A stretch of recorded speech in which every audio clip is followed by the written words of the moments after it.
నమస్కారం సిటీ వార్తలకు స్వాగతం. మేయర్ కావటి మనోహర్ నాయుడు నగరంలో పర్యటించారు. ఆరగ్రహారంలో మేయర్ కావటి మనోహర్ నాయుడు పర్యటించి రోడ్డు అభివృద్ధి పనులను పరిశీలించారు. ఆరగ్రహారంలో ఎన్ క్యాంప్ నిధులతో 85 లక్షల రూపాయలతో సీసీ డ్రైన్లు, రోడ్లు, పైప్ లైన్ల నిర్మాణానికి చర్యలు చేపట్టినట్లు చెప్పారు. స్థానికులకు ఎలాంటి నష్టం లేకుండా నిబంధనల ప్రకారం నిర్మాణ పనులు చేపడతామన్నారు. త్వరలో నిర్మాణ పనులను పూర్తి చేస్తామని తెలిపారు. మేయర్ పర్యటనలో స్థానిక కార్పొరేటర్లు, మున్సిపల్ అధికారులు పాల్గొన్నారు. కొన్ని దశాబ్దాల క్రితం నుంచి ఉన్నటువంటి బిల్డింగ్లు ఉన్నాయి.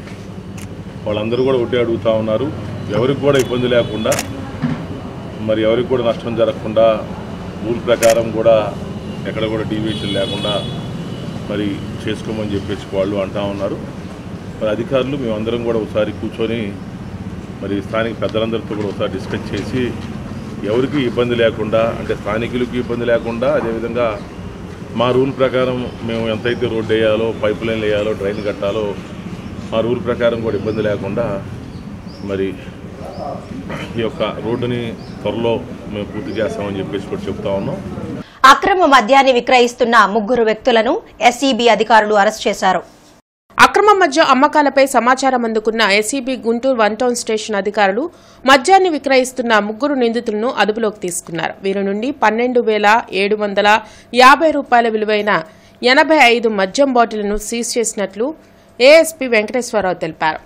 మాలిక్ భాష వీళ్ళిద్దరూ కలిసి మద్యం షాపులకు వెళ్ళి మూడు చొప్పున కలెక్ట్ చేసుకొచ్చి అవన్నీ కూడా ఒక చోట జమ చేసి వీటిని డ్రై డేస్లో కానీ లేదంటే ఈ మద్యం ఎప్పుడైతే స్పేర్ సిటీ ఉంటుందో అప్పుడు ఒక్కొక్క బాటిల్కి 50 రూపాయలు ఎక్కువ చేసి దాన్ని అమ్మి తద్వారా వచ్చినటువంటి డబ్బుల్ని వాళ్ళు పంచుకోవడం జరుగుతూ ఉంది. దీని మీద మా యొక్క టీములు ఎవరెవరైతే పనిచేశారో వాళ్ళందరూ కూడా అభినందిస్తూ మరి మీ అందరి ముందు చెప్పేది ఏంటంటే ఈ మద్యం విలువ సుమారు 12,500 రూపాయలు ఉంటుంది. వాటి 10 లీటర్లో చూసినట్టయితే 15.3 లీటర్ల మద్యం మనం సీజ్ చేయడం జరిగింది. అయితే ఈ సందర్భంగా ఎవరికి తెలియజేసేది ఏంటంటే ఎలక్షన్స్ రాబోతూ ఉన్నాయి. మనకు ప్రశాంతమైన వాతావరణంలో ఎలక్షన్స్ జరిపించాల్సినటువంటి అవసరం, బాధ్యత మా అందరి మీద కూడా ఉంది. దాంట్లో మీరు కూడాను ప్రత్యేకమైన శ్రద్ధ చూపించి ఎటువంటి సమాచారం ఉన్నప్పటికి కూడా టోల్ ఫ్రీ నెంబర్ ఎంతండి 14500కి కాల్ చేసి తెలియజేయాలి. అలాగే మా నంబర్లు కూడా, అధికారుల నంబర్లు కూడా అన్నీ కూడా ఓపెన్గానే ఉంటాయి. ఎక్కడ నెట్లో చూసినా కూడా దొరుకుతాయి. మాకు కూడా ఫోన్ చేసి తెలియజేసినట్టయితే మేము కూడా ఇమీడియట్గా యాక్షన్ తీసుకుంటాం. జగన్ అహంకారం, దోపిడీ విధానాలతో భయపడి వైసీపీ నేతలే పక్కచూపులు చూస్తున్నారని మాజీ మంత్రి, టీడీపీ నేత కన్నా లక్ష్మీనారాయణ ఆరోపించారు. మంగళగిరిలోని పార్టీ కేంద్ర కార్యాలయంలో కన్నా లక్ష్మీనారాయణ మీడియాతో మాట్లాడారు. వచ్చే ఎన్నికల్లో వైసీపీ తరపున పోటీ చేసేందుకు అభ్యర్థులు దొరక్క పార్టీ మూసేసి జగన్ రాష్ట్రం విడిచి పారిపోతారని విమర్శించారు. అధికార పార్టీ తప్పిదాలు ప్రశ్నిస్తున్నందుకే ప్రతిపక్షాలపై అక్రమ కేసులు పెట్టి జైళ్లకు పంపి పైశాచిక ఆనందం పొందుతున్నారని కన్నా ధ్వజమెత్తారు. 2019లో నువ్వు ముఖ్యమంత్రి, 151 శాసనసభ్యులు, తల్లితో, చెల్లితో, బాబాయ్తో బయలుదేరావు, ప్రయాణం చేశావు. 24 ఎన్నికలకు వచ్చే నాటికి నీకు నీ తల్లి మిగిలిన, చెల్లి మిగిలిన, ఆఖరికి నీ శాసనసభ్యులు కూడా ఎవరు మిగిలిన పరిస్థితి కనపడతలేదు. లాస్ట్కి నీ పార్టీ తరపున పోటీ చేయడానికి సిద్ధపడి ముందుకు వచ్చేటువంటి వాళ్ళు లేకుండా బతిమిలాడుకొని ఒక కుటుంబంలోనే 2కి 3కి సీట్లు ఇచ్చేటువంటి దుస్థితికి యువజన శ్రామిక రైతు కాంగ్రెస్ పార్టీ ఈరోజు రాష్ట్రంలో దిగజారింది అని అంటే దానికి పూర్తి బాధ్యత జగన్మోహన్ రెడ్డిదే. రేపు వచ్చేటువంటి ఎన్నికల్లో ప్రజలు తెలుగుదేశం, జనసేన కూటమిని ఎప్పుడు ఎన్నికలు జరిగినా ఎన్నుకోవటానికి సిద్ధంగా ఉన్నారు. నీకు ఇక ముందు ఎన్నికల నాటికి పోటీ చేయలేక నువ్వు పోటీ పెట్టిన అభ్యర్థులే పారిపోయేటువంటి పరిస్థితి వస్తుంది. గుర్తుపెట్టుకో జగన్మోహన్ రెడ్డి అని చెప్పేసి నేను హెచ్చరిస్తున్నాను. రాష్ట్ర ప్రభుత్వం ప్రతిష్టాత్మకంగా నిర్వహిస్తున్న ఆడుదాం ఆంధ్ర క్రీడా సంబరాలు గుంటూరు జిల్లాలో ఉత్సాహంగా జరుగుతున్నాయి. జిల్లా స్థాయిలో నిర్వహిస్తున్న ఈ పోటీల్లో 5 క్రీడాంశాల్లో క్రీడాకారులు పోటీ పడుతున్నారు. జిల్లా స్థాయిలో విజయం సాధించిన టీంలను విశాఖలో జరిగే రాష్ట్ర స్థాయి పోటీలకు పంపించడం జరుగుతుందని డీఎస్టీఓ వెంకటేశ్వర్లు తెలిపారు. ఈ 5 క్రీడాంశాల్లో అంటే kho kho, kabaddi, volleyball, shuttle badminton and cricket, ఈ 5 క్రీడా విభాగాల్లో పురుషులు మహిళలు అన్నీ కూడా గుంటూరు జిల్లా స్థాయిలో అన్ని టీమ్స్ 5 టీమ్స్ అంటే మహిళలు 5 టీములు పురుషులు 5 టీములు టోటల్గా 10 టీములు క్లోజింగ్ ఈరోజు జరగబోతున్నాం. ఆ క్లోజింగ్ అయిన తర్వాత ఈ 5 టీములు మరి జిల్లా స్థాయి ముగింపు కార్యక్రమం చేసుకొని వైజాగ్లో జరగబోయేటువంటి రాష్ట్ర స్థాయి టోర్నమెంట్లో పార్టిసిపేట్ చేస్తూ ఉన్నాయి.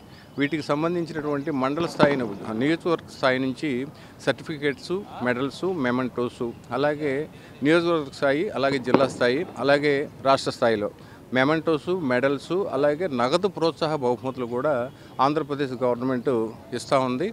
వైసీపీ విడుదల చేసిన డిఎస్సి మెగా డిఎస్సి కాదని అది దగా డిఎస్సి అని టీడీపీ ప్రతిపాడు నియోజకవర్గ ఇన్ఛార్జ్ రామాంజనేయులు అన్నారు. యువత ఆశలను వైసీపీ ప్రభుత్వం నీరుగార్చేందుకే అమలు కాని నోటిఫికేషన్లను విడుదల చేస్తుందని ఆరోపించారు. జిల్లా తెలుగుదేశం పార్టీ కార్యాలయంలో రామాంజనేయులు మీడియాతో మాట్లాడారు. గతంలో టీడీపీ ప్రభుత్వం 15,000 టీచర్ పోస్టులను భర్తీ చేస్తే వైసీపీ ప్రభుత్వం ఒక్క పోస్టును కూడా భర్తీ చేయలేదన్నారు. ఉద్యోగాల కోసం ఎదురుచూస్తున్న లక్షలాది మంది డీఎస్సీ అభ్యర్థులను వైసీపీ ప్రభుత్వం మోసం చేసిందని ఆరోపించారు. 2 నెలల కాలంలో డీఎస్సీ పోస్టులను ఎలా భర్తీ చేస్తారో చెప్పాలన్నారు. లోకేష్ యువగలం పాదయాత్ర ద్వారా ప్రజలకు దగ్గరయ్యారనే ఉద్దేశంతో యువతను మోసం చేసేందుకు అమలు కాని నోటిఫికేషన్ విడుదల చేశారు. వైసీపీ ఎన్ని రంగుల ప్రకటనలు చేసినా వైసీపీని యువత నమ్మే పరిస్థితిలో లేరన్నారు. టీడీపీ జనసేన సంకీర్ణ ప్రభుత్వాన్ని ఏర్పాటు చేసేందుకు యువత సిద్ధంగా ఉన్నారన్నారు. లోకేష్ బాబు గారు యువగళం ద్వారా యువతకు దగ్గరయ్యాడని, లోకేష్ బాబు గారి మాటకు విశ్వసనీయత ఉందని యువత గట్టిగా నమ్ముతున్నారు. అంతేకాకుండా 20 లక్షల ఉద్యోగాలు తాను వచ్చే ప్రభుత్వంలో ఇస్తానని ఆయన యువగళం ద్వారా ప్రకటించడం, దాన్ని మరి తెలుగుదేశం పార్టీ జాతీయ అధ్యక్షులు మరి అదేవిధంగా పవన్ కళ్యాణ్ గారు ఇద్దరు కలిసి మేనిఫెస్టోలో 20 లక్షల ఉద్యోగాలు ఇవ్వడం, ఆ ఉద్యోగం వచ్చేంత వరకు యువతకు నెలకు 3,000 రూపాయలు సహాయాన్ని అందించడం అనేటువంటి కార్యక్రమం పట్ల ఈ రాష్ట్రంలో ఉన్నటువంటి యువత మొత్తం కూడా తెలుగుదేశం జనసేన వైపు ఆకర్షితులై ఆ పార్టీని గెలిపించాలన్నటువంటి సదుద్దేశంతో గట్టి విశ్వాసంతో ఉండడం చూసి తట్టుకోలేక ఈరోజు ఈ మెగా డిఎస్సి, అంతే తప్ప నిరుద్యోగులకి ఉపశమనం కలిగించాలని కానీ వాళ్ళకి ఉద్యోగాలు రావాలని కానీ ఏ కోశానా ఈ ప్రభుత్వానికి లేదు. మంత్రి విడుదల రజనీ మెప్పు కోసం అధికారులు ఓటర్ల జాబితాలో అవకతవకలకు పాల్పడ్డారని టీడీపీ రాష్ట్ర ప్రధాన కార్యదర్శి కనపర్తి శ్రీనివాసరావు అన్నారు. ఇటీవల విడుదల చేసిన జాబితాలో ఫోటోలు ఉంటే అడ్రస్లు లేవు, అడ్రస్లు ఉంటే ఫోటోలు లేవన్నారు. జిల్లా తెలుగుదేశం పార్టీ కార్యాలయంలో కనపర్తి శ్రీనివాసరావు మీడియాతో మాట్లాడారు. మంత్రి రజనీ పశ్చిమ నియోజకవర్గ సమన్వయకర్తగా బాధ్యతలు చేపట్టిన నాటి నుండి అధికారులు అవకతవకలకు పాల్పడుతున్నారని ఆరోపించారు. నిబంధనలకు విరుద్దంగా మంత్రి రజనీకి ఖాళీ స్థలంలో ఓటు హక్కును కల్పించారన్నారు. మంత్రి సొంత సర్వే కోసం వాలంటీర్లపై ఒత్తిడికి పాల్పడుతున్నారన్నారు. తలక్రిందులుగా తపస్సు చేసిన రజనీ పశ్చిమ నియోజకవర్గంలో గెలిచే ప్రసక్తే లేదన్నారు. మంత్రి రజనీ చేసే తప్పులను ఎప్పటికప్పుడు టీడీపీ బయటపెడుతూనే ఉంటుందన్నారు. కార్యక్రమంలో కార్పొరేటర్ కొమ్మినేని కోటేశ్వరరావు తదితరులు పాల్గొన్నారు. రజనీ వచ్చిన తర్వాత మంత్రి రజనీ గారు ఎప్పుడైతే గుంటూరు పశ్చిమ నియోజకవర్గ వైకాపా సమన్వయకర్తగా అభ్యర్థిగా అనౌన్స్ అయిందో అప్పటి నుంచి ఎన్నికల వ్యవస్థ పూర్తిగా భ్రష్టు పట్టిపోయింది. మేము ఈ సందర్భంగా ఒకటే అడుగుతా ఉన్నాం. ఆమె గత నెలలో ఓటు ట్రాన్స్ఫర్ చేసుకుంది చిలకలూరుపేట నుంచి, ఫామ్ 8 పెట్టుకుంది. ఖాళీ స్థలం డోర్ నెంబర్ వేసి ఫామ్ 8 ఇస్తే ఎక్కడో ఉన్నటువంటి అపార్ట్మెంట్ పేరు రాసి ఆ ప్లాట్ నెంబర్ వేసి ఖాళీ స్థలంలో ఓటు ఇచ్చారు. అంటే బిఎల్ఓ ఎంక్వైరీకి వెళ్ళారా లేదా, ఎట్లా ఓటు ఇచ్చారని దాని మీద మేము అప్పీల్ చేస్తే ఆమె ఇద్దరిని పిలిచి ఆర్ఓ గారు విచారించి ఈ రోజుకు కూడా 10 రోజులైనా కూడా ఆర్డర్ చెప్పలేదు. ఏ రోజుకు ఆ రోజు చెప్తాను అంటుంది. మంత్రి గారి ఒత్తిడి మీదకి ఆ ఆర్డర్ చెప్పట్లా. మేము దీని మీద ఇవాళ కనుక చెప్పకపోతే కలెక్టర్ గారికి ఎలక్షన్ కమిషనర్ కంప్లైంట్ చేయాలనుకుంటా ఉన్నాం. బృందావన్ గార్డెన్స్ లోని ఆక్స్ఫర్డ్ స్కూల్లో ఏర్పాటు చేసిన సైన్స్ ఎక్స్పోను జిల్లా ప్రధాన న్యాయమూర్తి పాదసారథి ప్రారంభించారు. 2 రోజుల పాటు ఈ ఎక్స్పో జరగనుంది. Doctor Nimmala Seshaiah, school chairman Francis Reddy, director Bhaskar Reddy తదితరులు పాల్గొన్నారు. చిన్నారులు తమ సృజనాత్మకతతో తయారు చేసిన ఎగ్జిబిట్స్, ప్రతి ఒక్కరిని ఆలోచింపచేశాయి. విద్యార్థులను అన్ని రంగాల్లో తీర్చిదిద్దేందుకు తమ స్కూల్ వివిధ కార్యక్రమాలు నిర్వహిస్తున్నట్లు భాస్కర్ రెడ్డి తెలిపారు.